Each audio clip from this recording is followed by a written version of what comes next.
अस्सलाम वालेकुम गाइस, मैं आपका सैयद कासिम हुसैन से आज हम आपको बताएंगे सीएनसी मशीन के बारे में और लेग मशीन के बारे में। तो चलिए चलते हैं।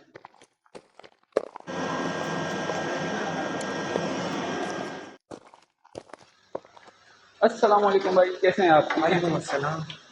तो आप हमें बताएं लेग मशीन के बारे में। अच्छा, अस्सलाम वालेकुम। मेरा नाम अब्दुल वासी है। आज मैं आपको बताऊंगा कि लेथ मशीन एग्जैक्टली आप इसमें काम करोगे, किस तरह काम करोगे, आपको कितना ज़्यादा स्किल्ड होना चाहिए। बेसिकली आप लेथ मशीन में काम करते हो, लेकिन ये सब कुछ ना एक ऑपरेटर के ऊपर डिपेंड करता है। कोई भी काम इसमें कर रहे हो ना, उसके ऊपर आपको ज़्यादा से ज़्यादा फोकस करना है। आपके सारा हैंड का काम होता है, सारा गेम आपके हैंड के ऊपर डिपेंड करता है। लाइक आप कोई भी काम कर रहे हो ना, आपको कोई चीज़ बनाना है ना, आपको टूल सेट करना है, जॉब सेट करना है, आपको यहाँ पर टूल लगाना है, होल्ड करना है, by the help of tail stop लगाना है, यहाँ पर ये ड्रिल्स भी लगता है। लाइक आपको बोरिंग वगैरह करना है, इस मशीन में सारा काम हो जाता है। लेकिन इसमें प्रॉब्लम ये है कि आपको टाइम कंज्यूमिंग ज़्यादा होता है और आपको ऑपरेटर स्किल्ड होना चाहिए। और जहाँ पर बात आती है रिपीटेबिलिटी की, तो वहाँ पर ना ऑपरेटर भी ना कंफ्यूज हो जाता है, वो टायर्ड हो जाता है। लाइक अगर आप सीएनसी मशीन में काम करते हो तो उसको ज़्यादातर मशीन को क्या ज़रूरत होता है ना, मशीन को ज़्यादा से ज़्यादा ऑयल की ज़रूरत होता है, कूलेंट की ज़रूरत होगा जब आप उसको 24 आवर्स चलाते हो। अब वहाँ पर अगर ह्यूमन एरर्स क्या होते हैं एग्जैक्टली, अगर आप चलाओगे 24 आवर्स, आपके अंदर थकन होगा, आपको फूड की ज़रूरत होगी, और एग्जैक्टली यही चीज़ आपको समझना होता है। और जब आप लेथ मशीन पे काम करते हो, ये बहुत ज़्यादा टाइम कंज्यूमिंग है, जहाँ पर आपको मशीन में टूल बनाना है, कटिंग करना है, रफिंग करना है, ड्रिलिंग करना है, माइनिंग करना है, ये सारी चीज़ें हो जाती है। लेकिन एक पीस को बनाने के लिए 3 घंटे 2 घंटे आराम से चले जाते हैं। अब अब मैं आपको इस टूल के इसके बारे में बताता हूँ। लेथ मशीन में एग्जैक्टली हम लोग किस तरह मेजर करते हैं। लाइक आप देख सकते हो, जैसे कि सीएनसी मशीन में 1 मिलीमीटर 1 पॉइंट के बराबर है। यहाँ पर आप 2 पॉइंट लोगे तब जाके 1 पॉइंट बनेगा। ज़रा आप नज़दीक आ जाए तो आप ये देख सकते हैं, यहाँ पर ये लगा हुआ है। यहाँ से आप जीरो सरफेस भी कर सकते हैं। ये आपने रोटेट किया, फिर इसके बाद ये यहाँ पर ये लगा हुआ है, ये ज़ीरो पे लेकर आए, इसको टाइट कर दिया। फिर इसके बाद आपको अगर सेट करना है, फिर आप सरफेस एरिया सेट करोगे। इसके बाद यहाँ से आप रोटेट करोगे, इसको आपको आगे मूव करना है, एक्स एक्सिस में करना है, वाई एक्सिस में करना है। ये एग्जैक्टली जेड एक्सिस है ना, ये जेड एक्सिस में मूव करेगा। आपको टूल की सरफेस एरिया में ले जाना है। यहाँ पर देखें, ये सरफेस एरिया है, आपको यहाँ ये बिट को या सरफेस एरिया पे टच करना है।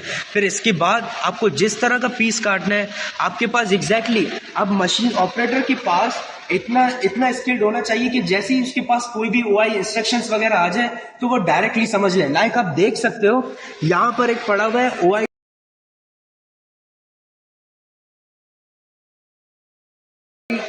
ओआई इंस्ट्रक्शन, यहाँ पर लगा हुआ है। ये आप देख सकते हो कि यहाँ पर इंस्ट्रक्शन है कि इस तरह का हमें बनाना है। लेकिन उसके अंदर ये भी समझाया हुआ है कि इसके अंदर आपको कितने डायमीटर पे काटना है और कितने डायमीटर पे उसको सेट करके आपको रफ करना है इसको।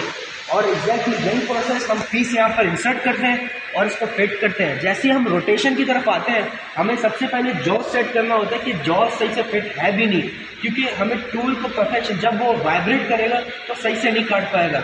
हमें सबसे पहले इसको फिट करना है, फिर मशीन को ऑन करना है, चेक करना है, टूल्स फिट करके फिर इसके बाद हमें काम स्टार्ट करना है। लेकिन जहाँ पर हम बात करें उस मशीन की ना, उस मशीन में आप 4 ऑपरेशंस एक टाइम पे कर सकते हो। लाइक ड्रिलिंग, रफिंग, उसमें आपका टाइम भी बच जाता है और आपके ऑपरेशंस भी हो जाते हैं और एक टाइम में आपका सारा काम हो जाता है। वहीं पर उसमें एक्सिस भी होते हैं ना, आप किस एक्सिस में आप मूव करना चाहते हो अपने मशीन को। अब बाय द वे आहिस्ते आहिस्ते इतना ज़्यादा टेक्नोलॉजी एडवांस हो गया है कि ज़्यादा से ज़्यादा इंडस्ट्रियल एरिया या कंपनीज वगैरह ज़्यादा प्रेफर कर रहे हैं कि उनको हैवी मशीनरी चाहिए जो एडवांस हो। लाइक यहाँ पर ह्यूमन, सारा काम ह्यूमन की डिपेंडेंट है, एक ऑपरेटर की डिपेंडेंट है। वहाँ पर सारा काम मशीन करके दे रहा है और वो मशीन खुद ही सब कुछ कर रहा है, क्योंकि आपको सिर्फ उस क्या ज़रूरत है उसका मेंटेनेंस की। वो मेंटेनेंस करने के लिए आप कोई मतलब जो जिससे आपने परचेज किया है वो खुद आएंगे, टाइम टू टाइम उसको चेक करेंगे। आपको उस मशीन के बारे में थोड़ा समझाऊंगा, लेकिन आप ये देख सकते हैं यहाँ पर थ्रेडिंग का ये चार्ट लगा हुआ है और यहाँ पर टूल स्टॉक है। यहाँ पर आपके पास टूल रखे हुए होते हैं ना, जब भी कोई भी टूल आपको ज़रूरत होता है यहाँ पर। और अगर जॉज अचानक या मतलब ख़राब हो जाए आपकी टूल, अब तक आप यूज़ कर रहे हो, आप 50 पीसेस बना रहे हो ना, एक टाइम के बाद आपकी जॉब वगैरह जॉब ख़राब हो जाते हैं जॉब्स ना, तो इसके बाद आपके पास होता है फाइलर। फाइलर की हेल्प से आप क्या करते हो, यहाँ पर रफिंग करते हो इन जॉब्स की, फिर इसके बाद ये बिल्कुल सेट हो जाते हैं। अगर ख़त्म हो जाए तो आप फिर से ये पीसेस बना सकते हो। और अगर आप मतलब ये डिपेंड करता है कि आपके पास सॉफ्ट स्टील है या कार्बाइड है। हाँ, कार्बाइड एग्जैक्टली ये होता है कि मतलब हार्ड स्टील होता है, उसको काटने के लिए अलग से बिडिंग्स होते हैं। लाइक आप यहाँ पर मशीन, आप टूल्स देख सकते हो हमारे पास कौन कौन से टूल्स हैं। आए यहाँ पर आगे तो आप ये देख सकते हो, यहाँ पर डिफरेंट टाइप के टूल्स पड़े हुए हैं, बिट्स पड़े हुए हैं। ये कटिंग के लिए कौन सा यूज़ हो रहा है, रफिंग के लिए कौन सा यूज़ हो रहा है ना। और इसके बाद ये देखें, यहाँ पर सेफ्टी के लिए भी कुछ रखे हुए हैं। अब ऑपरेटर के लिए एक जिम्मेदारी ये होता है कि अगर वो अपने जो एरिया है उसका सेफ्टी, मतलब मशीन का भी सेफ्टी होना चाहिए और उसके साथ जो भी वर्कर्स काम कर रहे हैं उनका भी सेफ्टी और अपने एरिया को क्लीन लाजिम रखना चाहिए। और यहाँ पर ये देख सकते हैं इब्तिदाई तभी इमदाद, यहाँ पर मतलब कोई भी वर्कर वगैरह इंजर्ड हो जाए तो उसके लिए मतलब यहाँ पर इक्विपमेंट्स वगैरह रखे हुए हैं, उनकी मदद से हम डायरेक्टली ऑन दी स्पॉट मतलब उसको इतना काबिल कर देते कि मतलब वो फिर से अपने पैरों पे खड़ा हो जाए। और यहाँ पर अगर आप सेफ्टी का ख्याल नहीं रखते तो आप मतलब लाजिम इंजर्ड हो जाते हो, क्योंकि यहाँ पर अगर कोई भी चिप्स गिरते हैं वो डायरेक्ट आपके फेसेस के ऊपर, आपकी शर्ट्स के ऊपर, आपकी मतलब पूरी बॉडी भी गिर जाते हैं। और उससे मतलब ये होते हैं आपको थोड़ा डिफरेंस और डिस्टेंस दोनों आपको मेंटेन करना होता है। अब एग्जैक्टली अब जब हम बात करें सीएनसी मशीन की, सीएनसी मशीन में एग्जैक्टली होता क्या है, आप यहाँ पर आ जाए। अब आप देख सकते हैं सीएनसी मशीन एग्जैक्टली यहाँ पर बहुत सारी कंपनीज हैं ना, जो मतलब अब यहाँ पर जो कंपनीज यूज़ हो रहे हैं डैलियन की यूज़ हो रहे हैं। अब डैलियन में आपके पास वर्टिकल भी है, हॉरिजॉन्टल भी है, इसमें डिफरेंट एक्सिस है, 2 एक्सिस भी है, 4 एक्सिस भी है, 3 एक्सिस भी है, मतलब जितने भी ऐसे ऐसे करके बहुत सारे एक्सिस इसमें एडवांस हो चुके हैं। अब आप यहाँ पर आ जाए, आप भी कुछ बताना चाहते हैं बता दें इनको ना जो तो भी। फिर मेरा ख्याल है कि फिर ये मशीनें जो मैनुअली हम यूज़ कर रहे हैं अब ये आप खत्म यहाँ कर देनी चाहिए। हाँ, अब आप यहाँ पर देख सकते हैं, यहाँ पर जो मशीन के अंदर यूज़ होता है ना, ये सारे मतलब यूज़ होता है। लाइक हाइड्रोलिक मोटर ये मशीन के अंदर यूज़ होता है ना, और लुब्रिकेंट यूज़ होता है। हाइड्रोलिक क्या करते हैं, एक प्रेशर बनाता है, एक मोटर है जो प्रेशर बनाता है मशीन के अंदर। जब आप मतलब प्रेशर देते हो, आपको दिखाता हूँ यहाँ पर, जब ये आप देख सकते हैं ये यहाँ पर लगा हुआ है, ये लगा हुआ है यहाँ पर, यहाँ से ये इसके जरिए आता है, ये पाइप लगा हुआ है, ये पाइप के जरिए यहाँ पर आता है। अब एग्जैक्टली हमारे पास सीएनसी मशीन में ये होता है, आप मैनुअल भी काम कर सकते हो और ऑटो में भी काम कर सकते हो।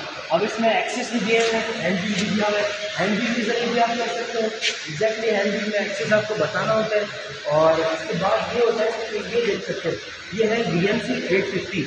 अब VMC 850 में ये होता है, इसके अंदर 3 एक्सिस है और 3 एक्सिस में अब इसमें क्या मूवमेंट करता है, यहाँ पर अपना टूल फिट करोगे ना, वो टूल फिट होगा, नट्स वगैरह लगेंगे, यहाँ पर जाम हो जाएगा, फिर इसके बाद ये जाम हो जाएगा, फिर ये आएगा यहाँ पर ड्रिल करेगा। अब वहाँ पर आपको ऑपरेटर के ऊपर डिपेंडेंट है कि वो टूल को पहले फिक्स करेगा, फिर इसके बाद टूल लगाएगा, कौन सा टूल लगाना है उसको, फिर इसके बाद वो कटिंग करेगा, रोटेटर घूमेगा, उसका मूवमेंट देखेगा, मेजरमेंट करेगा, फिर वर्नियर कैलिपर से उसको मेजर करके वो फाइनल करेगा, उस पीस को लगाएगा। अब जितना टाइम मशीन के ऊपर डिपेंडेंट करता है कि मशीन कितना टाइम में करेगा और ऑपरेटर कितना स्किल है। और ये बात मतलब हर कंपनी को रिक्वायर्ड है कि मतलब वो अपना जो ऑपरेटर है वो ज़्यादा स्किल्ड हो और वो सब चीज़ें नॉलेज रखा हो, उसको मेजरमेंट आना चाहिए, वो इंस्ट्रक्शंस आना चाहिए और उसको एक एक चीज़ के बारे में पता हो। लाइक कोई भी मतलब कोई भी उसके पास आ जाए, लाइक कोई भी प्रोजेक्ट हो ना, उसमें गियर्स बनाने हो, शाफ्ट बनाना हो, और इन टूल्स में ज़्यादा से ज़्यादा क्या बनते हैं, बोल्ट्स बनते हैं, शाफ्ट बनते हैं और भी बहुत सारी चीज़ें। मतलब लाइक ट्रांसपोर्ट में जितने भी चीज़ें यूज़ होती हैं, लाइक आप देख सकते हो ट्रक के नीचे जो टायर यूज़ होता है, टायर के अंदर भी जो शाफ्ट यूज़ होते हैं, शाफ्ट भी इसी में बनते हैं। और इसके अलावा गियर्स आप बाइक में देख सकते हो, बाइक की जो इंजन है उसके अंदर भी जो गियर यूज़ होता है साइकिल के लिए ना, जिसके अंदर वो इलेक्ट्रिक नॉन वो मतलब एक बनाया हुआ होता है जिसके जरिए वो रोटेट करता है, वहाँ पर भी गियर्स लगे हैं। एक साइकिल जैसे कि मोटर के अंदर एक साइकिल यूज होता है, यही प्रोसेस इसके अंदर इस्तेमाल होता है। अगर वो गियर्स अगर आपने क्वालिटी में डिफरेंस आ जाए मेजरमेंट में, तो क्या होता है, इंजन के अंदर से आवाज़ आना शुरू हो जाता है। अब आवाज़ आता है एग्जैक्टली अगर आप प्रॉपर बनाओगे तो इसके लिए आपको इस चीज़ की ज़रूरत पड़ेगी, क्योंकि एक वक्त तक इंसान सही बनाता है, इसके बाद इंसान रिपीटेबिलिटी में थक जाता है, टायर्ड हो जाता है। तो एग्जैक्टली अब आप देख सकते हो यहाँ पर ये लगा है सेंसर्स। अब सेंसर्स में ग्रीन लाइट है, ऑरेंज लाइट है और रेड लाइट है।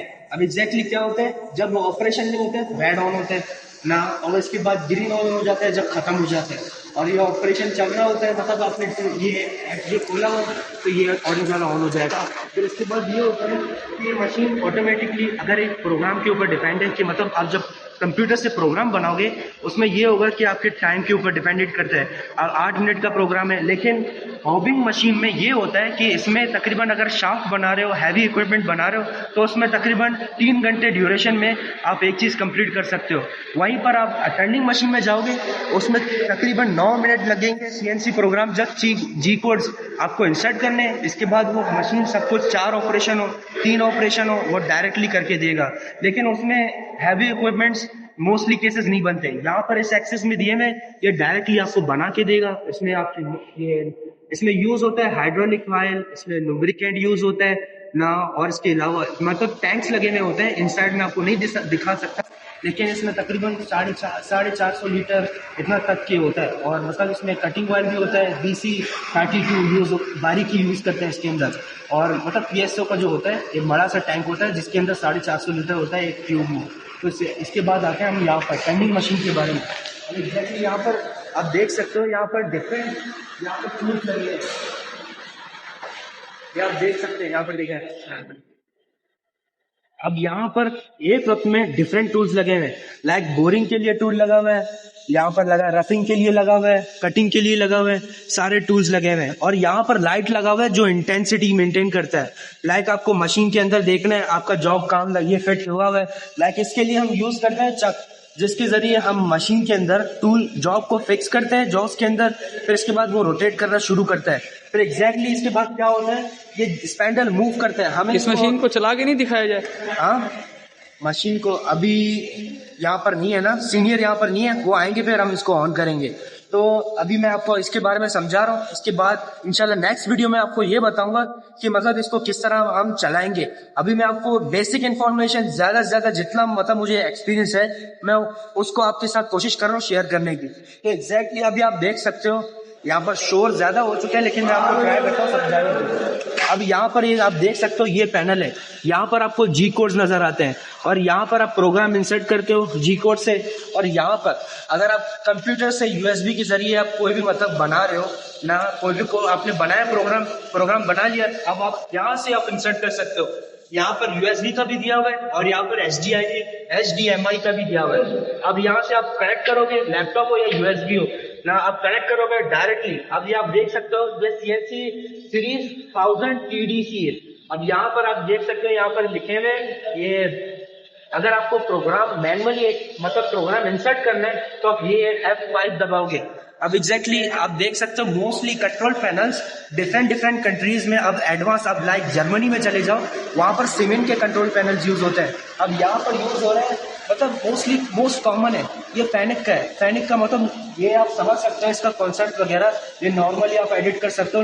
लेकिन सीमेंट में ये होता है, सीमेंट में उसमें जी कोड्स होते हैं और एडवांस होता है, उसमें आपको मतलब सब कुछ बताना होता है डिटेल्स में और जी कोड्स के जरिए आपको काम करना होता है। अब यहाँ पर आपको हैंडबिल के जरिए आपको एक्सेस बताने होते हैं, फिर इसके बाद वो कट करना शुरू कर देगा जॉब में। और इसके बाद hydraulic time to time pressure के साथ वो डायरेक्टली उसके ऊपर वो थ्रो आउट करता रहेगा और आपको वो जो है बेड वो गर्म नहीं होगा, वो ठंडा रहेगा bye the help of hydraulic. और इसके बाद ये होता है कि आप देख सकते हो इसके मूवमेंट में यहाँ पर ये बेड है, यहाँ पर चिप्स गिरेंगे और इसको ना एग्जॉस्ट करने के लिए एक मशीन लगाया जाता है, एक पंप मोटर लगाया हुआ जाता है जिसके जरिए वो एग्जॉस्ट होता है, उसका प्रेशर जो होता है ना उसको एग्जॉस्ट करते हैं। और लेकिन इसके बाद ये होता है जब उसके अंदर धुआं वगैरह जमा हो जाता है, उस धुआं को मतलब खत्म करने के लिए एक फिल्टर लगाया जाता है और उस फिल्टर की हेल्प